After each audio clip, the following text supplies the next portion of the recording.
Ouais. pour ce festival de Cannes 2014. Un bon cadre. Hein. Il fait un temps extraordinaire. On a beaucoup de chance parce qu'hier c'était un temps, mais alors, une pluie diluvienne. Comme les films, c'est très contrasté. Exactement. Et alors, Philippe, est-ce que vous pouvez nous expliquer ce que c'est que le fonds d'investissement Wallimage. Alors, Wallimage est une société anonyme, mais détenue complètement par la région wallonne, donc c'est un peu particulier. C'est une société anonyme de droit public qui est active depuis 13 ans maintenant déjà, et dont la mission est vraiment d'aider au développement et à la pérennité d'une industrie cinématographique et plus largement audiovisuelle en Wallonie, donc dans le sud de la Belgique. Et pour nous, être à Cannes est un moment toujours très important parce que le développement de cette industrie en Wallonie passe aussi par le fait que non seulement des cinéastes de chez nous travaillent, mais aussi des cinéastes internationaux viennent travailler chez nous. On travaille vraiment sur ces deux niveaux-là. Et donc, c'est vrai que Cannes est un moment tout à fait privilégié où pendant 12 jours, on a l'occasion de voir des gens du monde entier et de les convaincre de l'intérêt qu'il y a à venir travailler en Wallonie. Alors, pour avoir quelques idées de la coproduction, des coproductions belges qui se font à travers le monde entier, est-ce que vous avez quelques chiffres comme par exemple tant de pourcentage de films se font avec des coproductions belges? Oui, alors en fait, c'est des chiffres intéressants. C'est des chiffres intéressants parce que on essaie et on parvient, je pense, d'année en année, à être très équilibré. C'est-à-dire qu'il y a à peu près la moitié de nos investissements se font dans des films d'initiative belge et l'autre moitié dans les films d'initiative internationale qu'on attire. Alors après ça, si on analyse les chiffres, les retombées en termes d'emplois créés, de travail, de factures payées dans les sociétés audiovisuelles sont plus importants sur les films internationaux qui dépensent plus d'argent. Donc là, on est dans une proportion de 60% international, 40% en termes de retombées. Et en termes de nombre de films, on est pratiquement 50-50. Alors le cinéma belge cette année a une actualité magnifique, avec pas moins de 4 films en compétition. Oui. Alors, j'ai envie de dire, mais c'est vraiment parce que je pense que ça devient une habitude, parce qu'on est vraiment les meilleurs du monde. Mais en même temps, j'aime pas dire que c'est une habitude, parce que, au contraire, j'essaie toujours de rappeler aux journalistes et aux personnes que nous côtoyons que c'est complètement exceptionnel d'arriver à faire ça et d'être présent. Enfin, les Dardennes, par exemple, le public en Belgique s'est un peu habitué à ce que chaque fois qu'il fasse un film, il soit en sélection et primé d'une manière ou d'une autre à Cannes. En fait, c'est un pur miracle, ça n'existe pas, ça. Il n'y a pas d'autre pays au monde qui a comme ça une sorte de régularité. L'année passée, il y avait un journaliste français qui avait fait un calcul très amusant. Il avait dit, dans le fond, si on prend proportionnellement le nombre de films belges sélectionnés ici par rapport à la population belge, et si on rapporte ça aux autres pays, normalement, on devrait projeter pendant 2 mois des films chinois. Donc on est surreprésenté à Cannes, ça c'est tout à fait clair.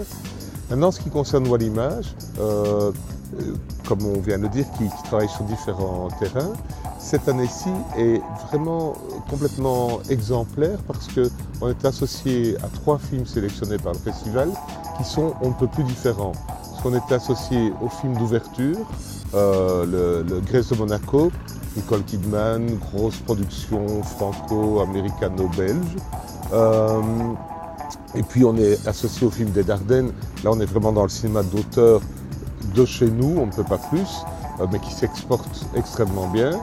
Et 3e film sélectionné pour nous, un petit film, un peu un film d'horreur, qui était sélectionné à la quinzaine des réalisateurs, qui s'appelle Alléluia.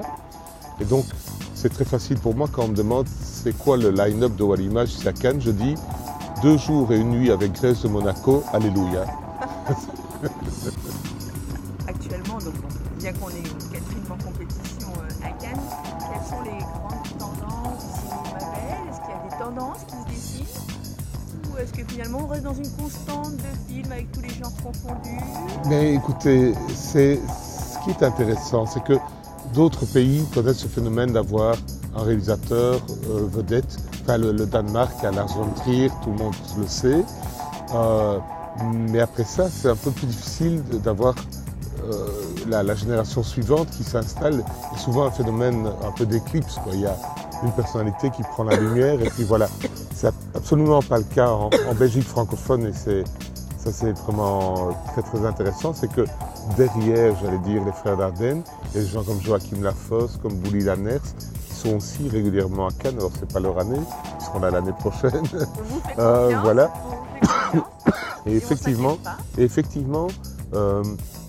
ce qu'on constate ces dernières années, c'est que jusque-là, il y avait deux grandes veines dans le cinéma belge francophone. En tout cas, il y avait un cinéma, disons, à domination sociale, avec un intérêt pour les choses humaines, la solidarité entre les gens, etc., incarné par les frères Dardenne, et un cinéma un peu plus surréaliste, qui est aussi une veine belge, incarné par Jaco van Dormael. C'était un petit peu les deux pôles qui caractérisaient notre cinéma. Et depuis 4 ou 5 ans, on assiste vraiment à une explosion, une diversification. On a des gens qui font des comédies, on a des gens qui font des films d'action, on a des gens qui font des films d'horreur. Et c'est très très bien comme ça, parce que le public est multiple et a envie d'avoir un choix que nos cinéastes arrivent à leur offrir aujourd'hui. Quel dynamisme quand même pour le cinéma belge. Comment vous expliquez Moi, en tant que cinéphile, en tant que journaliste cinéma, je suis toujours frappée par cette diversité, ce dynamisme qui pour finalement, comme vous le dites si bien... Il y a un petit mystère. Alors, il y a plusieurs facteurs qui peuvent expliquer la chose. Le premier facteur, il est méconnu, mais il est important, c'est que la Belgique a été un des premiers pays d'Europe occidentale à ouvrir des écoles de cinéma. On a ouvert l'INSAS et l'IAD, qui sont deux excellentes écoles, dans les années 60, alors qu'il n'y avait pas d'école de cinéma ailleurs qu'en Pologne. La Pologne a été précurseur, et puis, mais à l'époque, il y avait le mur. Donc, la Belgique a été précurseur, et beaucoup de cinéastes français se sont formés d'ailleurs à Bruxelles. Des gens comme Claude Miller ont fait leurs études en Belgique, ce qui a créé une belle circulation de talent. Circulation de talent qui est pratiquement obligatoire pour nous en Belgique francophone, en tout cas parce que c'est un petit territoire qui est placé à côté de la France, qui est un énorme territoire et qui est le premier pays producteur de films en Europe. Donc, à vrai dire, nous n'avons pas vraiment de marché intérieur suffisant. On ne peut pas amortir un film uniquement sur notre territoire, ce qui est le cas de la plupart des autres pays d'Europe, l'Italie, l'Espagne, la Suède. Enfin, nous, notre marché intérieur, c'est la France. Et donc, si on veut exister, on doit coproduire. Ce qui fait que c'est une tradition, mais vraiment depuis une quarantaine d'années, de coproduire pour nous. Et or, aujourd'hui, la coproduction est devenue le modèle principal en Europe. Et on est un petit peu les champions du monde de la coproduction parce qu'on a cette pratique depuis des dizaines d'années. Wallimage dispose annuellement de 6,5 millions d'euros injectés dans les films, dans les coproductions. Cet argent-là, vraiment jusqu'au dernier euro, est utilisé pour faire la coproduction. Après ça, nous avons une petite aide du gouvernement pour notre fonctionnement. On est une toute petite équipe, mais bon, il faut quand même payer mon salaire et le loyer de la maison. Mais donc, oui, ces 6,5 millions qui sont injectés, ce qui est extraordinaire, c'est que ça crée un mouvement. Donc, des gens viennent tourner en Wallonie ou viennent post-produire aussi en Wallonie. Et tenez-vous bien, tous ces films, qui sont une vingtaine par an que nous soutenons, finissent par dépenser chez nous, dans notre région, 4 fois ce que nous avons investi, parce qu'il y a un phénomène d'entraînement. Une fois que le film est là, ben voilà. Dans le monde du cinéma, vous êtes donc financier. Oui, tout à fait, tout à fait. Et alors, vous avez quel parcours? Alors moi, je suis un parcours très très atypique, mais je ne sais pas s'il y a des parcours typiques dans le monde du cinéma. Chacun a une histoire personnelle. Moi, à la base, je suis professeur de littérature. Donc, vous voyez qu'on est loin du monde de la finance. Passionné de cinéma depuis mon adolescence. Et donc, j'ai commencé par enseigner la littérature, le métier que j'avais choisi. Et puis je me suis rapproché de la critique de cinéma parce que j'avais très envie de donner mon avis sur tout ce que je voyais. Et c'est à ce moment-là, si vous voulez, que j'ai fait le pas vers le monde de l'entreprise parce que, un peu naïvement, je m'étais présenté dans les différents journaux de l'époque en disant voilà, je suis là, je vais vous donner la vérité sur le cinéma. Et voilà, il n'y a aucun de ces journaux qui m'a engagé. Donc ce que j'ai fait, c'est que j'ai créé un magazine de cinéma pour pouvoir y écrire moi-même. Et puis j'ai engagé 2-3 personnes. Et il se fait que l'aventure a pris, c'est-à-dire que ce magazine qu'on éditait et qui s'appelait Vision a bien trouvé son public en Belgique. Du coup, j'ai appris, mais vraiment sur le tas, ce que c'était le métier d'éditeur, parce que au-delà d'écrire, il fallait payer l'imprimeur à la fin du mois, il fallait payer les collaborateurs. Donc, voilà, j'ai vraiment appris sur le tas ce métier d'éditeur que j'ai pratiqué pendant une décennie, en fait, les années 80, ce qui ne nous rajeunit pas. Au bout des années 80, le titre que j'avais édité a été racheté par un concurrent, le magazine Studio, qui a racheté notre titre pour consolider sa base d'abonnés et de lecteurs, principalement en Belgique. Et j'ai travaillé pour Studio Magazine pendant 1 an environ, vraiment sur le développement des ventes en Belgique. Mais voilà, c'était pas très drôle parce que j'avais été le grand chef pendant 10 ans et puis là tout à coup j'étais un petit peu l'envoyé spécial, mais c'était pas la même chose. Et comme je développais également les rentrées publicitaires pour Studio Belgique, je démarchais les agences de publicité. Une de ces agences m'a dit écoutez, on va pas prendre de page dans votre magazine, par contre vous nous intéressez en tant que créatif. Et donc j'ai rechangé de métier, je suis entré en agence de pub où j'ai été rédacteur-concepteur. Donc ça, ce sont mes années 90. Et c'est marrant parce que ça fonctionne vraiment sur les décennies, moi. Et j'ai fait ce métier en progressant dans les agences peu à peu. Vous savez, c'est le genre de... C'est comme au football, quand on est bon, on est racheté par le concurrent et puis on monte chaque fois d'un cran. Et puis en 2001, la région wallonne a émis le souhait de créer ce fonds d'investissement Wallimage et j'ai été recruté pour le mettre en place. Et donc là, j'ai encore découvert un nouveau métier parce que je connaissais vraiment bien le cinéma, mais je n'avais jamais pratiqué le financement du cinéma. Donc de nouveau, il a fallu que je me crée une équipe, que je m'entoure d'experts. Et jusqu'à ce jour, c'est ce que je fais. Donc je n'ai pas encore rechangé de métier pour l'instant. Une fois de plus, ça vous a réussi. Ça m'a réussi. Donc prochain métier, j'envisage de reprendre la plage des Palmes ici à Cannes. Je crois que vous avez, il y a récemment une encyclopédie participative de cinéma qui s'est créée en Belgique. Oui. Cinépédia d'ailleurs, que je représente ici, en tant que correspondante officielle. Que vous représentez merveilleusement ici, vous pouvez le dire. Merci. Et alors, oui, quelques mots sur Cinépédia. Mais écoutez, à côté de nos activités de soutien à la production, depuis quelques années, nous avons aussi développé une autre filiale qui s'appelle Wallimage Entreprise et qui a pour vocation justement de soutenir toutes ces entreprises qui tournent autour de l'audiovisuel et qui finalement font qu'il y a une sorte de cercle vertueux, que non seulement les films se tournent, se post-produisent, mais que les entreprises se développent. Et dans ce cadre-là, nous avons été contactés par 2 passionnés qui voulaient, qui avaient ce pari fou de monter une encyclopédie évolutive du cinéma.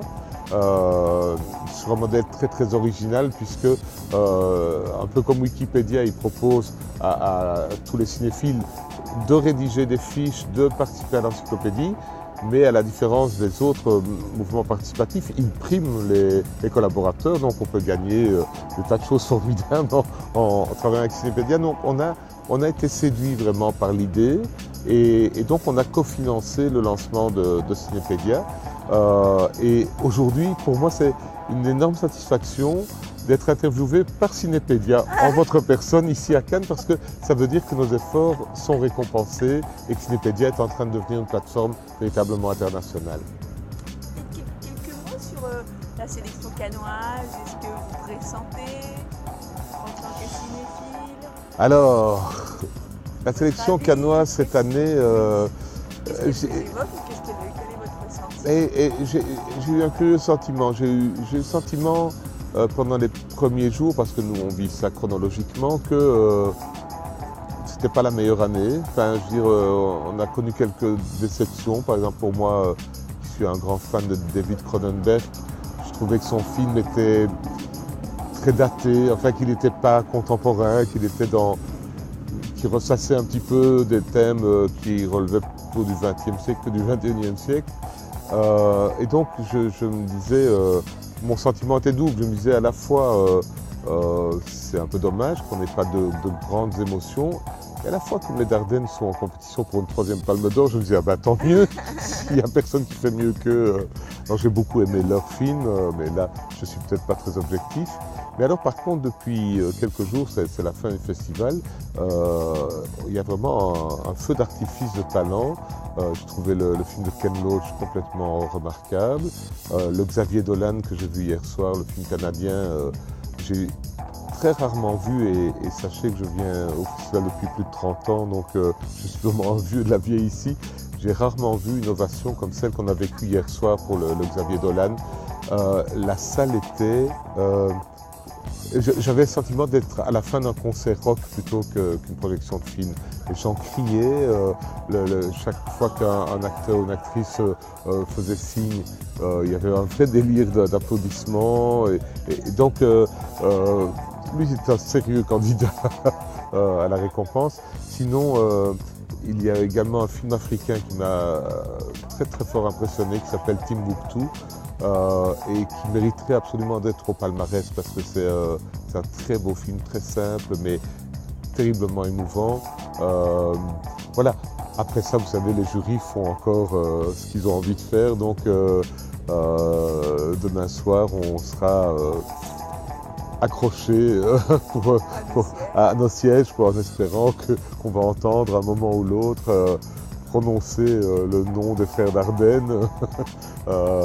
Mais qui sait? On a un très beau jury cannois aussi cette année, un très beau un jury. Oui, alors déjà, il y a une femme à la tête du jury, c'est pas si courant. Une femme qui a eu la Palme d'Or. Oui, qui a eu la Palme d'Or, absolument. Absolument. Et en plus, c'est un jury très glamour. Je trouve qu'ils sont tous beaux, donc c'est pas désagréable. Mais j'aime bien parce que Jane Campion est quelqu'un qui a un très très haut niveau d'expertise. C'est pas seulement un cinéaste, c'est une cinéphile aussi. Ce qui n'est pas le cas de tous les cinéastes, c'est les cinéastes qui voient que leur film. Elle connaît le grand cinéma international. Donc je suis très très intéressé par ce palmarès, j'en attends beaucoup.